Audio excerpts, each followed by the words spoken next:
मेरा नाम हर्षित है। मैं अपनी बेरोजगारी से बड़ा ही परेशान था और जगह जगह नौकरी ढूंढ ढूंढ कर थक चुका था। एक जगह मेरा इंटरव्यू था, लेकिन मुझे वहाँ भी नौकरी नहीं मिली थी। मैं वहाँ से आ रहा था, गर्मी बहुत तेज की थी। सर उठाकर मैंने आसमान की तरफ देखा तो धूप चिलचिलाती हुई आंखों में लग रही थी।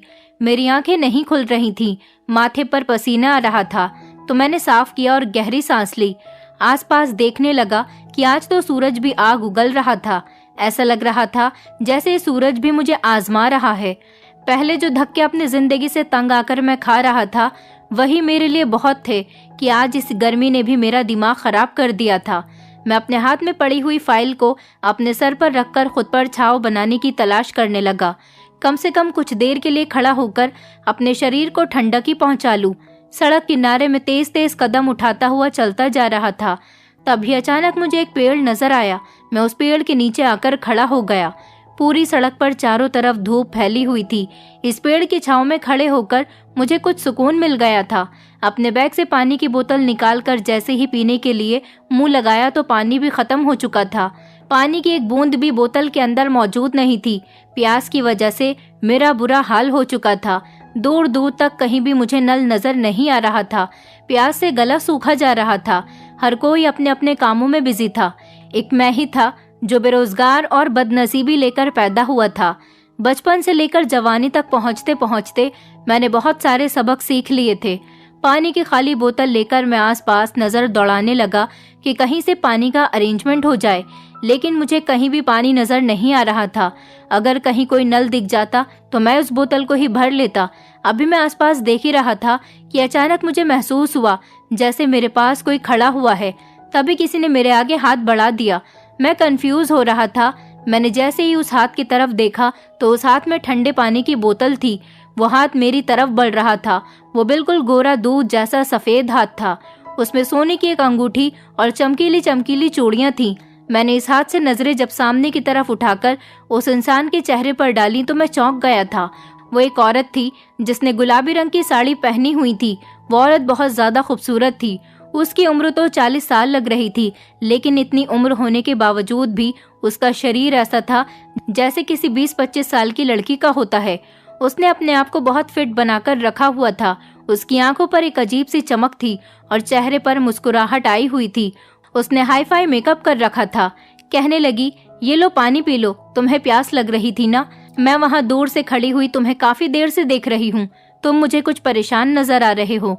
जैसे तुम्हारी हालत है, तुम्हारी हालत को देखकर लगता है कि तुम बहुत ज्यादा ही परेशान होकर आ रहे हो। मैंने भी ठंडे पानी की बोतल को पकड़ा और वहीं पर खड़े होकर पानी पीने लगा, क्योंकि अब मैं भी ज्यादा देर पानी के बिना नहीं रह सकता था। मुझे बहुत तेज प्यास लग रही थी। एक ही सांस में मैं वो पानी खत्म कर चुका था। मैंने वो बोतल उस औरत को वापस कर दी। वो इतनी ज्यादा खूबसूरत थी कि आसपास के काफी सारे मर्द उसे घूर घूर कर देख रहे थे। वो एक बड़ी सी गाड़ी में आई हुई थी। देखने में काफी अमीर लग रही थी। उसका गेटअप बता रहा था कि वो बहुत अमीर और अच्छे परिवार से बिलोंग करती है। मैंने उस औरत को थैंक यू कहा और उन्हें बताया कि जी, मैं यहाँ पर पास में ही अपने जॉब इंटरव्यू के लिए आया था। काफी टाइम से जॉब ढूंढ रहा हूँ, लेकिन जॉब है कि मिल ही नहीं रही। मैं हिंदुस्तान के कई बेरोजगार लड़कों में से ही एक हूँ।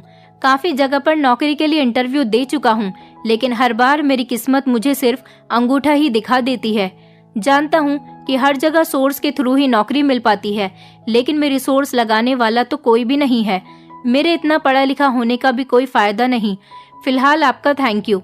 मैंने इस औरत को 1-2 बार फिर से थैंक यू कहा और जल्द से जल्द मैं अपने घर जाना चाहता था, क्योंकि घर जाकर मुझे अपनी बीमार माँ और जवान बहन के लिए खाने की सब्जी वगैरह भी लेकर जानी थी। मैं यहाँ से खाना पकाने के लिए कुछ लेकर जाता, तभी मेरे घर में मुझे बना हुआ खाना मिलना था, क्योंकि एक मैं ही था जिसके ऊपर घर की सारी जिम्मेदारी थी। इसलिए मैं अपना यहाँ पर टाइम वेस्ट नहीं कर सकता था। इस औरत को शुक्रिया अदा करके मैं वहाँ से तेज कदम उठाते हुए उस औरत के पास से निकलकर अपने घर की तरफ जाने लगा था। पैसे बचाने के चक्कर में मैं ज्यादा से ज्यादा पैदल जाता था, क्योंकि रिक्शा में भी पैसे ही दिए जाते हैं। कोई हमें फ्री में तो घर तक नहीं छोड़ सकता, और यहाँ मेरे पास पैसों की बहुत ज्यादा कमी थी। बहुत सोच समझकर चलना पड़ता था। अभी मैं भीड़ भाड़ वाली जगह से निकलकर आगे बढ़ा ही था कि मुझे लगा जैसे कोई मेरा पीछा कर रहा है। मैंने जैसे ही पीछे मुड़कर देखा तो वो गुलाबी साड़ी वाली औरत मेरा पीछा करते हुए आ रही थी। वो मुस्कुराते हुए एक बार फिर मेरी तरफ देखने लगी थी। मैं कुछ समझ नहीं पाया था। मैंने सोचा कि हो सकता है कि इस औरत का घर भी इसी रास्ते पर हो, लेकिन वो पैदल क्यों आ रही थी? यही बात सोचते हुए मैं चल रहा था। फिर वो मेरे बराबर में आकर मेरे कदम से कदम मिलाकर चलने लगी। तो एक सेकंड के लिए मैं रुक गया था। मेरे रुकने पर वो भी रुक गई और फिर स्टाइल बनाकर खड़ी हो गई और लगातार मुझे देखने लगी। इस औरत की हरकतें मुझे बहुत अजीब लग रही थी। मुझे तो वो औरत कोई मेंटल सी लगने लगी थी। लेकिन इतनी खूबसूरत औरत भला मेरा पीछा क्यों कर रही थी? फिलहाल मेरी खुददारी मेरे बीच में आ गई थी और मैं इस औरत की चालाकी को अच्छे से समझता था। मैंने घूर कर उसे देखा और कहने लगा कि क्या बात है मैडम, आप मेरा पीछा क्यों करती हुई आ रही हो? मैंने आपको थैंक यू बोल दिया है, क्या अब आपको पानी के भी पैसे देने पड़ेंगे? वो मेरे ये शब्द सुनकर मुस्कुराने लगी थी। इस टाइम उसने अपने पर्स से एक एनवलप निकाला और मेरे हाथ पर रख दिया। वो एनवलप देखकर मुझे शॉक लगा था कि क्या था इस एनवलप के अंदर और ये औरत इसे मुझे क्यों दे रही थी। मैंने खोलकर देखा तो मुझे अचानक ही झटका लग गया था। उसमें तो बहुत सारे पैसे मौजूद थे जिनको मैं गिन तो नहीं सका था, लेकिन इतना आइडिया तो हो चुका था कि वो लाखों रुपए थे। मेरे तो हाथ कांपने लगे थे। इधर मेरी जेब में सिर्फ 200 रुपए ही पड़े हुए थे और ये औरत कह रही थी कि ये 5 लाख रुपए हैं, ये पैसे तुम्हारे भी हो सकते हैं, मैं इन पैसों को तुम्हें दे दूंगी, क्या तुम इन 5 लाख रुपए के मालिक बनना चाहोगे? इस औरत की बात सुनकर मैं तो बड़ा हैरान रह गया था। आखिर किस काम के लिए वो 5 लाख रुपए दे रही थी? मैंने सवाल किया कि आप ये 5 लाख रुपए मुझे क्यों देना चाहती हो? मैं तो आपको जानता भी नहीं हूँ, आपकी मेरी तो कोई जान पहचान भी नहीं है और ना ही मैंने आपका कोई काम किया है। फिर आखिर आप मुझे इतने ढेर सारे पैसे देने के लिए क्यों तैयार हो? आप मुझे ये पैसे क्यों देना चाहती हो मैडम? क्या आप मुझे बेवकूफ बना रही हो? वो औरत मुझे घूर कर देखते हुए कहने लगी, मैं तुम्हें एक बात बताना चाहती हूँ, लेकिन यहाँ पर नहीं, हम दोनों आगे कहीं बैठकर तसल्ली के साथ बातचीत करते हैं। वो औरत मेरे आगे आगे चल रही थी और मैं उसके पीछे पीछे था। उसके कदम से कदम मिलाकर चल रहा था। मेरे दिल में तो जैसे खुशी उमड़ पड़ी थी। ये औरत 5 लाख रुपए मुझे देने वाली थी। मैं तो 5 लाख रुपए के लिए कुछ भी करने को तैयार था। आखिर 5 लाख रुपए कोई छोटी रकम तो नहीं होती। कम से कम मुझ जैसे गरीब के लिए तो ये पैसे कम नहीं थे। इन 5 लाख रुपए से तो मैं अपना कोई कारोबार भी कर सकता था। मेरे दिमाग में काफी सारे ख्याल आने लगे थे। वो औरत चलते चलते मुझे एक होटल में ले आई। यहाँ पर अंदर आने के बाद हम दोनों एक तरफ को बैठ गए थे। उसने वेटर से कहकर कॉफी का ऑर्डर दिया। थोड़ी देर के बाद इस औरत के पास किसी की कॉल आ गई और ये फोन पर बातें करने के लिए चली गई। इतनी देर में चारों तरफ होटल को नजर दौड़ा दौड़ा कर देख रहा था। ये काफी बड़ा होटल था और यहाँ पर अमीर अमीर लोग ही आया करते थे। मैं तो कभी इसके पास से भी होकर नहीं गुजरा था क्योंकि मेरी इतनी औकात ही नहीं थी। थोड़ी देर के बाद ये औरत मेरे पास जाकर दोबारा से अपनी चेयर पर बैठ गई थी। वेटर भी कॉफी लेकर आ गया था। उसने मुझसे कहा, कॉफी पियो, कॉफी पीते पीते बातें करते हैं। मेरे दिल में बार बार ये ख्याल जाग रहा था कि न जाने ये औरत मुझसे क्या बात कहने वाली है। वो अपने मोबाइल में न जाने क्या कर रही थी। मैं उसे देखकर घबरा गया था कि कहीं ये मुझसे कोई ऐसा वैसा काम करने के लिए तो नहीं कहेगी जिसे मैं नहीं कर सकूंगा। मैं एक बहुत ईमानदार इंसान हूँ। सारी जिंदगी मैंने सादगी से गुजार दी। मैं कोई गैर कानूनी काम करके फंसना नहीं चाहता। थोड़ी देर के बाद उसने अपना मोबाइल रख दिया था। मेरी तो कॉफी फिनिश हो चुकी थी। उसके बाद जो उसने मुझे काम बताया उसे सुनकर मेरे होश उड़ गए थे। वो कहने लगी, तुम्हें मेरी बेटी के साथ एक रात गुजारनी होगी। मेरी बेटी लड़कों में बहुत इंटरेस्टेड है। यकीन मानो वो तुम जैसे जवान लड़कों के लिए तो पागल हुई फिरती है। कल मेरी बेटी का बर्थडे है और मैं चाहती हूँ कि मैं उसे कोई गिफ्ट दे सकूं। मैं तुम जैसे जवान और स्मार्ट लड़के को उसे गिफ्ट करना चाहती हूँ। वो औरत इतनी ज्यादा पागलों जैसी बातें कर रही थी। मैं उसकी बात सुनकर हैरान हो गया था। मुझे उससे इस चीज की उम्मीद नहीं थी। मैंने तो कभी सपने में भी नहीं सोचा था कि भला एक औरत इस तरह के लिमिट क्रॉस कर देने वाली बातें भी कर सकती है। वो अपनी बेटी के लिए ही किसी जवान लड़के का बंदोबस्त कर रही थी ताकि वो रात भर उसकी इज्जत के साथ खेल सके। शर्म के मारे मैंने अपने कान बंद कर लिए थे। मैं कहने लगा कि माफ कीजिए मैडम, मैं कोई ऐसा वैसा लड़का नहीं हूँ। भले ही मैं बेरोजगार हूँ, गरीब हूँ, मगर मैं कभी भी ऐसा घिनौना काम करने के लिए तैयार नहीं हो सकता। इतनी बात कहकर मैं वहां से उठकर जाने लगा था कि उसने फिर से वही एनवलप 5 लाख रुपए वाला मेरे सामने रख दिया। उसने वो एनवलप से 5 लाख रुपए निकाल कर लहराए और इन पैसों को वो मुझे दिखाने की कोशिश कर रही थी। उसकी इस हरकत ने तो मुझे मजबूर कर दिया था। मैं भी तो अपनी आने वाली जिंदगी को संवारना चाहता था और मुझे दूर दूर तक कोई उम्मीद नहीं थी कि कहीं से मेरे पास पैसों का बंदोबस्त हो सकता है। ये मेरे पास एक गोल्डन चांस था जिसे मैं एक्सेप्ट कर लेता तो शायद मेरी जिंदगी बदल जाती।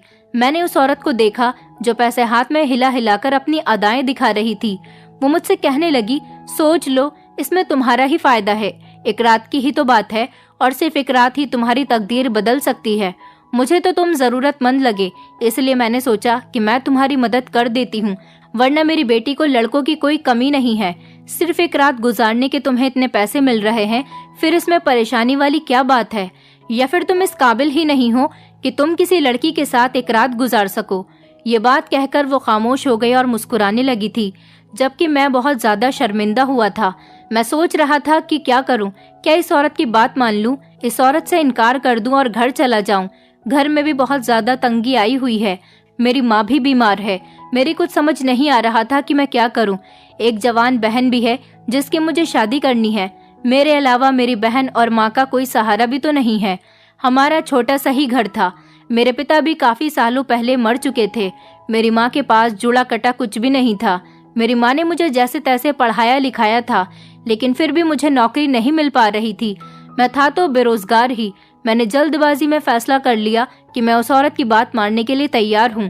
वो मुस्कुराने लगी थी और कहने लगी, वेल डन, मुझे तुमसे यही उम्मीद थी। इसमें तुम्हारा ही फायदा है।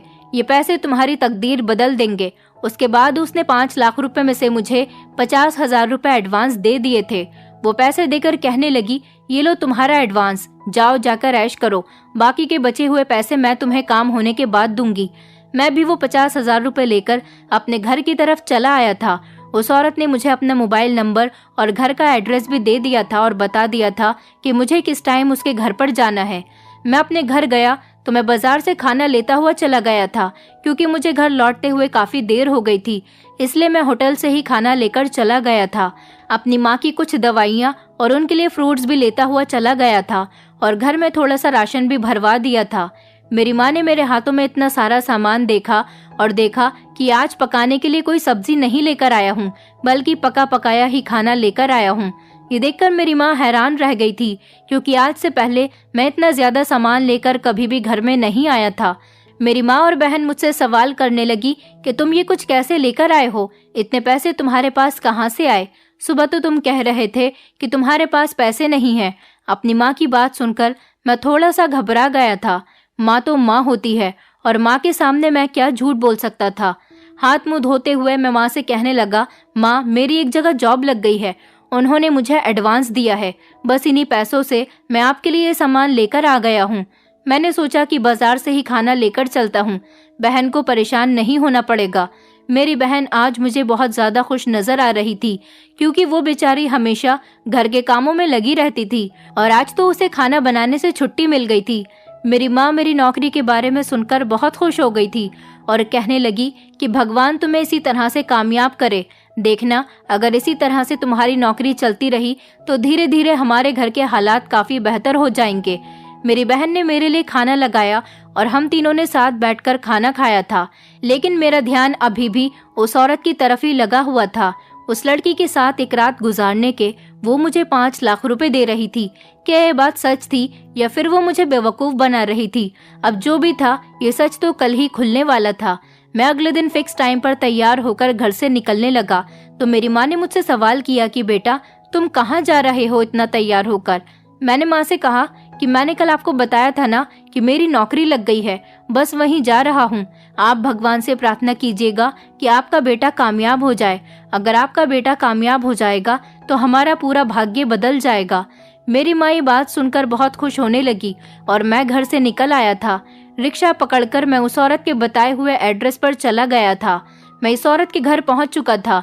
इस औरत का घर देखकर तो मेरी आंखें फटी की फटी रह गई थी। मैंने दोबारा से अपने पास मौजूद एड्रेस को देखा और फिर इस घर को देखा। ये कोई घर नहीं था, बल्कि एक महल था। ये इतना ज्यादा खूबसूरत घर था, शायद मैंने इतना बड़ा और खूबसूरत घर पहली बार देखा था। लेकिन मैं ये सोच सोचकर परेशान हो रहा था कि ये इतनी अमीर औरत इतना गलत काम कैसे कर सकती है। मैं उस औरत के घर के बाहर खड़े होकर ही उसके दिए हुए नंबर पर कॉल करने लगा। उसने मेरी कॉल रिसीव की और कहा कि तुम कहाँ पर हो। मैंने उसे बताया कि मैं तो आपके घर के बाहर ही खड़ा हुआ हूँ। तो उसने शॉक होकर कहा, अरे तुम बाहर क्यों खड़े हुए हो, जल्दी से अंदर आओ, मैं तुम्हारा बहुत देर से इंतजार कर रही हूँ। मैं डरते डरते हुए घर के अंदर चला गया था। ये घर तो मैंने आज से पहले सिर्फ मूवीज में ही देखे थे। आज मैं पहली बार इतने बड़े घर के अंदर मौजूद था। घर के अंदर गया तो वो औरत मेरे सामने तैयार होकर खड़ी हुई थी। आज तो उसने बहुत ही छोटा ब्लाउज पहना हुआ था और उसकी साड़ी का पल्ला भी उसके कंधे पर नहीं था।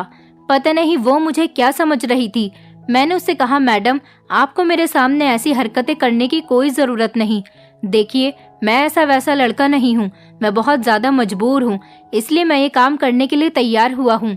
वो मुझे देखकर हंसने लगी और कहने लगी कि मैं तो तुम्हारी नीयत देखना चाहती थी। मुझे लगता है कि तुम मेरा काम ढंग से नहीं करोगे, लेकिन अगर तुमने मेरा काम ठीक तरीके से नहीं किया तो मैं तुम्हें ये पैसे नहीं दूंगी। अगर तुम्हें ये पैसे लेने हैं तो मेरे कहने के मुताबिक ही काम करना होगा। उसने मुझसे कहा कि अच्छा चलो ठीक है, तुम बैठ जाओ। उसने नौकरानी को आवाज लगाई और उससे कहा कि मेहमान आए हैं, इनके लिए चाय बनाओ। मैं तो जितना हैरान होता मेरे लिए उतना ही कम था। मैं बहुत ज्यादा नर्वस था, मगर वो औरत कहने लगी कि तुम्हें यहाँ पर जिस काम के लिए बुलाया गया है वो काम तुम्हें रात को शुरू करना है, जब तक तुम्हें यहीं पर रहकर टाइम काटना होगा। मैंने इस घर में बैठे बैठे सारा दिन गुजार दिया था और मुझे बार बार यहाँ पर कुछ न कुछ खाने पीने का सामान दिया जा रहा था। जब रात हो गई तो वो औरत मेरे पास आई और कहने लगी, तुम्हारा इंतजार अब खत्म हुआ, अब तुम्हें मेरी बेटी के कमरे में जाना होगा। मेरी बेटी तुम्हारा इंतजार कर रही है। मेरे दिल की धड़कनें तेज हो चुकी थी। आखिरकार मैं भी लड़का था, फीलिंग्स पर कंट्रोल आखिर कब तक रख सकता था। मैंने सोचा कि जितनी खूबसूरत ये औरत है, इसकी बेटी भी इतनी ही खूबसूरत होगी और इसकी माँ मुझे खुद अपनी बेटी के कमरे में भेज रही है, तो फिर मैं इस काम के लिए मना क्यों करूं। मैं वहां से सीढ़ियां चढ़ते हुए उस औरत की बेटी के कमरे के बाहर आ गया था। उसकी माँ ने खुद ही कमरा खोला था। मेरा दिल जोर जोर से धड़क रहा था और मैंने कमरे के अंदर कदम रखा तो सामने का नजारा मेरे होश उड़ा रहा था। कमरे को इस तरह से सजाया गया था जैसे यहाँ पर आज मेरी सुहागरात हो। एक लड़की बेड पर लेटी हुई थी। वो लड़की बहुत ज्यादा खूबसूरत थी। इतनी ज्यादा खूबसूरत लड़की को तो मैंने आज से पहले कभी नहीं देखा था। लेकिन एक अजीब बात ये थी कि जो लड़की थी ये सो क्यों रही थी, या फिर ये जरूर बेहोश थी। मैंने उसे लेटा हुआ देखकर उसकी माँ से सवाल किया कि ये लड़की क्यों सो रही है। वो औरत धीरे से कहने लगी, क्योंकि ये बेहोश है और मैंने खुद ही इसको बेहोश किया है। तुम्हें जो कहा गया है तुम सिर्फ वही करो और फिर जब काम पूरा हो जाए तो तुम मुझसे आकर पैसे ले जाना। वो औरत मेरे कंधे पर हाथ मारकर वहां से चली गई और बाहर से कमरा लॉक कर गई थी। मैं चलता हुआ उस लड़की के करीब जाकर खड़ा हो गया था। वो इतनी ज्यादा खूबसूरत थी कि उसके चेहरे से मेरी नजर हटी नहीं रही थी। धीरे धीरे मैं भी देखने लगा था। मैं खुद पर कंट्रोल करना चाह रहा था। फिर जिस काम के मुझे पैसे दिए गए थे मैंने इस काम पर ध्यान देना शुरू कर दिया। इस कमरे में मुझे लगभग 2 घंटे बीत चुके थे और वो लड़की मेरा चैन चुरा चुकी थी। मैंने कमरे की खिड़की से बाहर की तरफ देखा तो उस लड़की की माँ न जाने किस सोच विचार में टहल रही थी। शायद वो मेरा ही इंतजार कर रही थी। मैंने अपनी शर्ट के बटन लगाए और सीढ़ियां उतरता हुआ नीचे आ गया था और उस औरत के पास जाकर खड़ा हुआ। वो घूरती हुई नजरों से मेरा चेहरा देखने लगी। मैंने चेहरे पर मुस्कुराहट सजाकर उससे कहा कि मैडम आपका काम हो चुका है। ये सुनकर उसके चेहरे पर मुस्कुराहट आ गई थी। वो कहने लगी, मेरी बेटी जागी तो नहीं है ना, उसने कोई रिएक्ट तो नहीं किया, तुम्हें परेशान करने की तो कोशिश नहीं की ना। मैंने साफ साफ शब्दों में कह दिया कि नहीं, वो बेचारी तो बेहोश ही है और मैं अपना काम पूरा कर चुका हूँ। ये सुनकर उसने खुशी से अपने पास मौजूद 5 लाख रुपए निकाले और मेरे हाथ पर रख दिए थे। वो कहने लगी कि जाओ अब दोबारा मुझे कहीं नजर मत आना और तुम्हारा काम पूरा हो चुका है। ये भी ध्यान रखना कि इस बारे में किसी को बताने की जरूरत नहीं है, वरना तुम जानते ही हो कि मैं तुम्हारा क्या हाल करूंगी। और तो और इस काम में तुम पर भी इल्जाम आएगा। मैं इस औरत की हर बात को सुनकर वहां से निकल आया था। बैठे बिठाए मुझे 5 लाख रुपए मिल गए थे। मेरे लिए बहुत खुशी की बात थी। माँ को बहाना लगाकर बता दिया कि ऑफिस के पहले दिन ही बॉस ने मेरे काम से खुश होकर मुझे इतने सारे पैसे दे दिए। अब तो मेरा काम दिन ब दिन बढ़ता चला जाएगा और हमारी जिंदगी से गरीबी दूर चली जाएगी। मेरी माँ तो मेरी खुशियों को देखकर अचानक सोच में पड़ गई थी। अभी रात ही हुई थी जब मुझे उस औरत की दोबारा से कॉल आई। वो कॉल करते ही कहने लगी कि मैं तुम्हारी तरफ से बहुत खुश हूँ, तुमने मेरे दिल की तमन्ना आज पूरी कर दी है। मुझे नहीं पता था कि तुम मेरा काम इस तरह से भी पूरा कर सकते हो। मुझे तुम्हारा काम बहुत पसंद आया है। अगर तुम्हें और पैसों की ज़रूरत हो तो मुझे बता देना, मैं तुम्हें पैसे भिजवा दूंगी। मैं तो समझ रही थी कि तुम अपना काम सही तरीके से नहीं करोगे, मगर जिस तरह की मेरी बेटी की हालत हो रही है, तुम नहीं जानते कि तुमने मेरा काम कितना आसान कर दिया। उस औरत की ये बात सुनकर मैं फ़ोन बंद कर चुका था। मैंने अपना मोबाइल निकाला और उस पर एक वीडियो देखने लगा। क्या कमाल की वीडियो थी जो मैंने उस औरत के घर में रिकॉर्ड की थी। सही टाइम आने पर यह वीडियो भी उस औरत की जेब से पैसे निकलवाने के लिए मेरे काम आने वाली थी। मेरे दिल में तो लालच जाग उठा था, जो अब इतनी आसानी से खत्म नहीं होने वाला था। मैंने जब टाइम देखा तो रात के 12 बज रहे थे। अब मुझे सोना चाहिए था, क्योंकि सुबह मैं एक बहुत बड़े काम को अंजाम देने वाला था। अगली सुबह मैं उठा और दोबारा वहीं पर चला गया। उस औरत का आलीशान बंगला बना हुआ था। लगभग 7 बजे का टाइम था। उस टाइम तो अमीर लोग घोड़े बेचकर सो रहे होते थे। मैंने बाहर आकर एक नंबर पर कॉल की तो थोड़ी देर के बाद उस घर का दरवाजा खुला। दरवाजा खुलते ही वो घर से बाहर निकल गई थी और वो मेरे साथ बाइक पर बैठ गई। ये बाइक भी मेरी नहीं थी, मैंने अपने किसी फ्रेंड से थोड़ी देर के लिए उधार मांगी थी। मुझे अब सीधा कोर्ट जाना था, जहां मैं इस लड़की के साथ कोर्ट मैरिज करने वाला था। जैसे ही कोर्ट के बाहर खड़े होकर मैंने उस लड़की को देखा तो वो अपने चेहरे को झुकाकर खड़ी हुई थी। इस लड़की की उम्र लगभग 20 साल थी और इसका नाम अंजलि था। वो बहुत ज्यादा खूबसूरत थी। उसकी बड़ी बड़ी आंखों में आंसू भी थे। जो कदम वो मेरे साथ उठाने जा रही थी वो उसकी ही भलाई के लिए था, मगर अफसोस कल के गुजरे हुए हालात हमें याद आने लगे। उसके बाद ही मैंने ये फैसला किया था कि मैं इस लड़की के साथ शादी कर लूंगा। कुछ देर बाद कानूनी तौर पर हम दोनों पति पत्नी बन चुके थे। मैं उसकी फीलिंग्स को महसूस कर सकता था। वो बेचारी बहुत ज्यादा परेशान थी। उसका पूरा शरीर कांप रहा था। वो बिल्कुल खामोश थी और उसकी आंखें बार बार नम हो रही थी। जब उसने कोर्ट मैरिज के पेपर्स पर साइन किए थे वो बेचारी फूट फूट कर रो रही थी, मगर ऐसा करना भी तो बहुत जरूरी था। कल रात जब मैं कमरे में गया था और वो औरत जब कमरा बंद करके वहां से चली गई थी तो मैंने एक नज़र उस लड़की को देखा। वो लड़की बहुत ज़्यादा खूबसूरत थी, किसी फिल्मी हीरोइन से कम नहीं लग रही थी। मेरी नज़र उसकी खूबसूरती से हटी नहीं रही थी। उसकी खूबसूरती को देखकर मैं क्या, कोई भी लड़का उसका फ़ायदा उठाने के लिए पूरी तरह से तैयार हो जाता, मगर उसके चेहरे पर एक अजीब सी मासूमियत मुझे नज़र आ रही थी और उसकी शराफत देखकर मेरा दिल मुझे गलत काम करने से रोक रहा था। मैं भी तो बहुत ज़्यादा मजबूर था और मुझे पैसों की ज़रूरत थी। मैं बहुत ज़्यादा कंफ्यूज हो गया था। मैं कमरे में इधर उधर टहल टहल कर सोच रहा था कि भगवान मुझे कोई सही रास्ता दिखा दे कि मैं कुछ गलत भी न कर सकूं और मुझे पैसे भी मिल जाएं। अभी मैं यही सब कुछ सोच रहा था कि अचानक मुझे टेबल पर एक डायरी रखी हुई नजर आई। ये डायरी ऊपर से बहुत ज़्यादा खूबसूरत थी।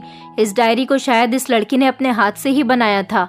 मैंने डायरी को खोला और पढ़ने के लिए बैठ गया। उस डायरी में इस लड़की की पूरी इन्फॉर्मेशन लिखी हुई थी और इसकी जिंदगी की कहानी भी थी। इस डायरी में लिखा हुआ था कि ये औरत मेरी सौतेली माँ है, जिसने सबको ये साबित किया हुआ है कि मैं पागल हूँ और ये मुझे पागल साबित करके इस घर से निकाल देना चाहती है।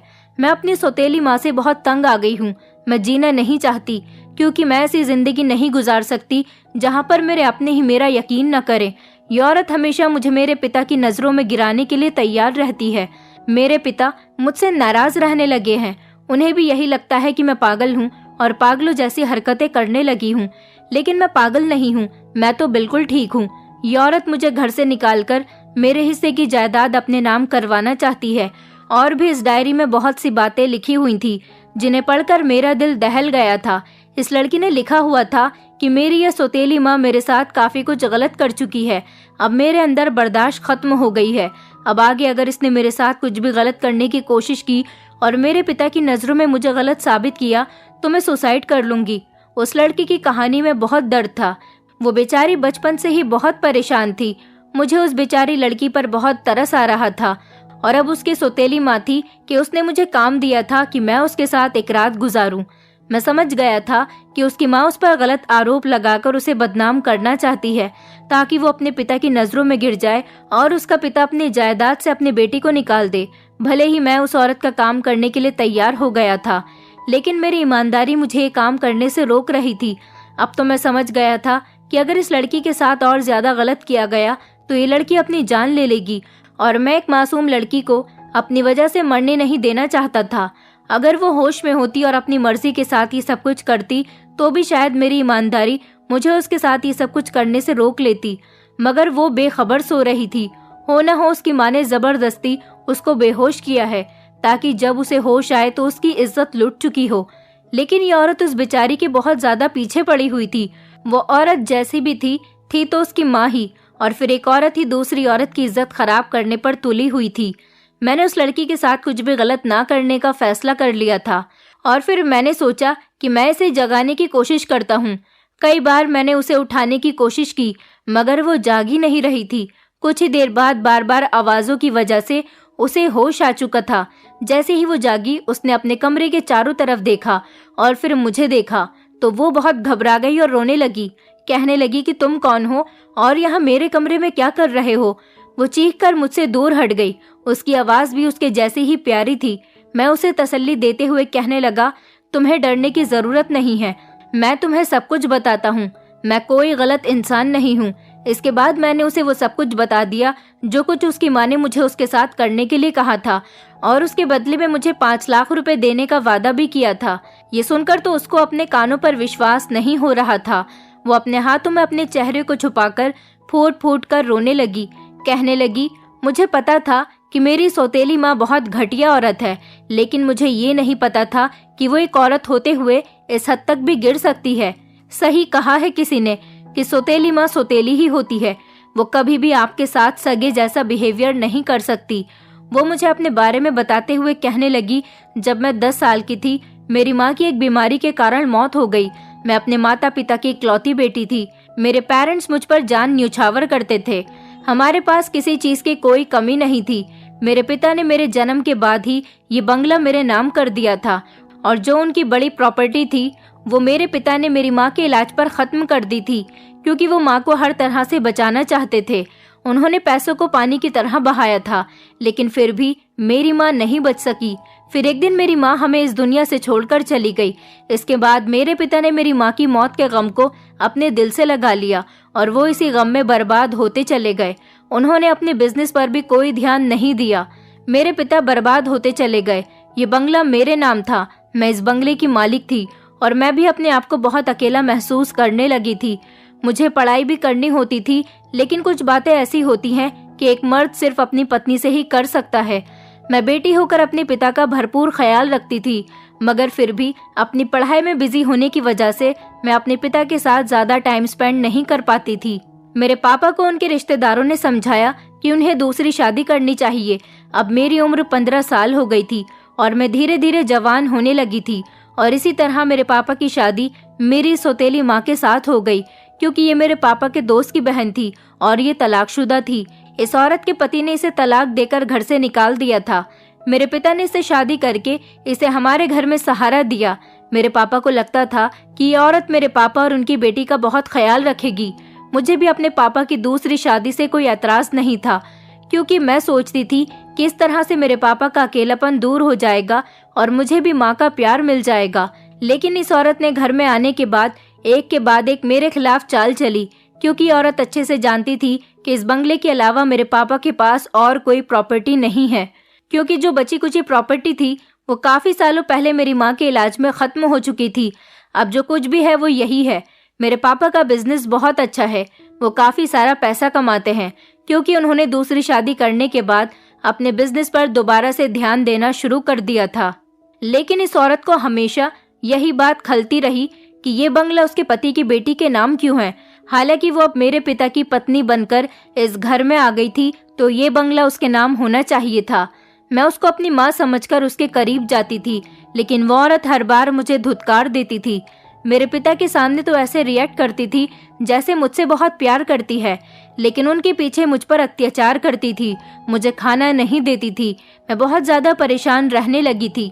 इसी तरह से मेरी उम्र 18 साल हो गई और इस औरत ने मुझ पर इल्जाम लगाकर मेरे पिता को मेरे खिलाफ कर दिया। कभी कभी मेरे पिता मेरी बात मान लेते थे, लेकिन कभी कभी वो मुझ पर इस औरत के लिए हाथ भी उठा दिया करते थे। इस औरत ने मेरी ऐसी अजीब अजीब हरकतें मेरे पिता को बताई कि उन्होंने मुझे पागल समझना शुरू कर दिया और सिर्फ मुझे कमरे में बंद रहने के लिए ही कहा।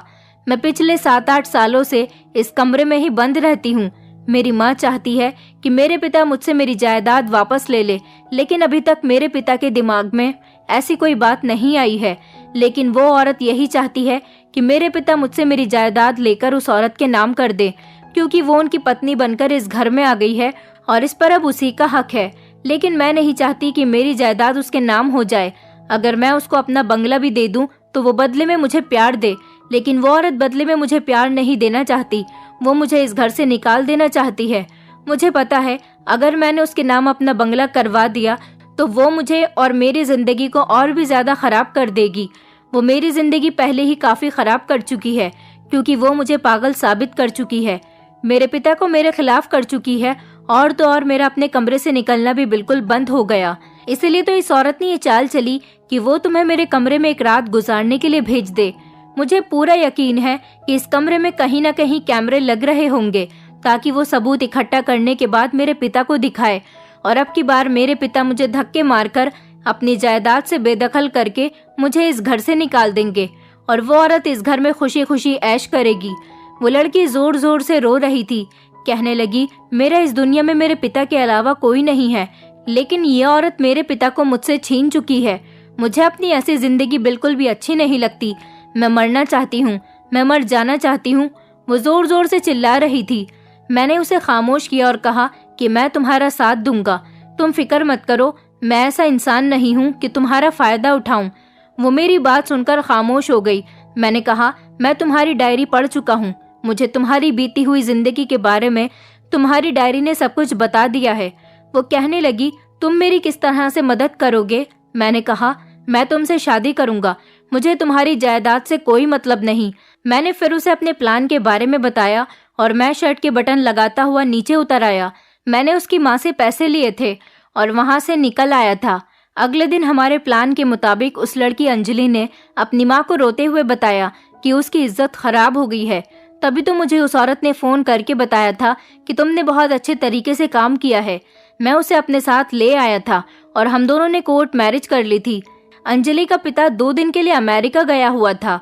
जब 2 दिन के बाद अंजलि का पिता घर आया तो अंजलि की माँ ने उसे बताया कि तुम्हारी बेटी ने किसी के साथ अपना मुंह काला किया है, अब जल्दी से इसे घर से धक्के मारकर निकाल दो। अंजलि की माँ ने उसके कमरे में लगे हुए कैमरे की रिकॉर्डिंग उसे दिखाना चाहा, लेकिन वो रिकॉर्डिंग चली ही नहीं, क्योंकि मैंने कैमरे का तार डिस्कनेक्ट कर दिया था, जिसके बाद उसके अंदर कुछ भी रिकॉर्ड नहीं हुआ, क्योंकि अंजलि मुझे बता चुकी थी कि इस कमरे में जरूर कैमरे होंगे। और उसके बताने के मुताबिक जब मैंने कमरे में चेक किया तो कमरे में कैमरा मौजूद था, क्योंकि उसकी माँ सबूत इकट्ठा करना चाहती थी। लेकिन मेरे पास एक ऐसा सबूत था जिसने अंजलि की सौतेली माँ को बर्बाद करके रख दिया। मैं अंजलि के पिता के घर पहुँचने से पहले ही उनको उनकी पत्नी की कॉल रिकॉर्डिंग उन्हें भेज चुका था। जब अंजलि की माँ ने दूसरे दिन कॉल करके मुझसे कहा कि तुमने मेरी बेटी के साथ बहुत अच्छा काम किया है, मैं ऐसा ही चाहती थी कि उसकी जिंदगी बर्बाद हो जाए और वो फूट फूट कर रोए। वो इसी तरह से रो रही है। अगर तुम्हें पैसों की जरूरत हो तो मुझसे और ले लेना। ये पूरी बात मैंने अपने मोबाइल में रिकॉर्ड कर ली थी और वही रिकॉर्डिंग मैंने अंजलि के पिता को सेंड कर दी थी। अंजलि के पिता ने अपनी बेटी पर हाथ उठाने के बजाय अपनी पत्नी पर हाथ उठाया और उसे वो रिकॉर्डिंग सुना दी। अंजलि की माँ को ये उम्मीद नहीं थी कि अपने बिछाए हुए जाल में वो खुद ही फंस सकती है।